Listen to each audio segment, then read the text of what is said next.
Ngayong nalalapit ng Semana Santa, dumarayo sa iba't ibang lugar ang mga kapuso nating Katoliko. Bitbit ang matinding demosyon at mga dasal na nais matupad. May ilang simbahan sa Laguna ang pinupuntahan sa paniniwalang ito'y mapaghimala. Yan ang kwentong kalye ni JM Encinas. JM? Kuya Kim, bahagi ng pamamanata ng mga deboto tuwing mahal na araw ang pagbibisita iglesia. At isa nga sa kanilang dinarayo ang mga makasaysayang simbahan sa Laguna. Kabilang sa mga ito matatagpuan sa bayan ng Paete at ng Pakil.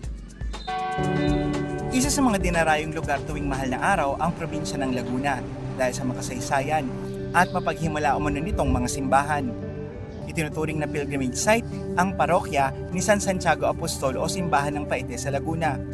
3 siglo nang nakatayo ang simbahang bato at kitang-kita sa disenyo ng simbahan at mga imahe nito ang talento ng mga taga-Paete sa pag-uukit at paglililok. Ginugunita rin na ika-24 na taon ng kanilang Lenten exhibit ang Lilok at Panata, kung saan makikita rito ang di umano'y mapaghimalang imahe ng Santo Entierro at moving saint na si Santa Veronica. Sa tagal din po na naging simbahan ito, maraming dumarayo dito dahil sa mga himalang nagbibigay sa kanila, nagpapagaling ng mga sakit, kung ano-anong pamang nakahilingan na binigay ng Panginoon. Hindi kalayuan sa bayan ng Paete ang bayan ng Pakil sa Laguna, kung saan makikita naman ang simbahan ng San Pedro de Alcantara.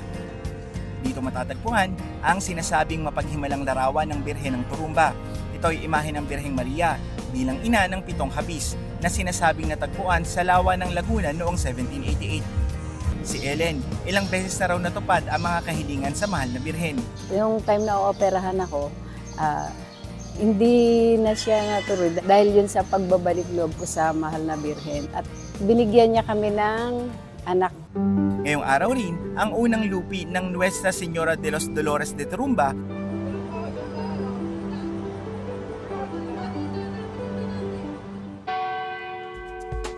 Live mula dito sa Pakil, Laguna, ako si JM Encinas at yan ang kwentong kalyeng dapat alam mo. Kuya Kim?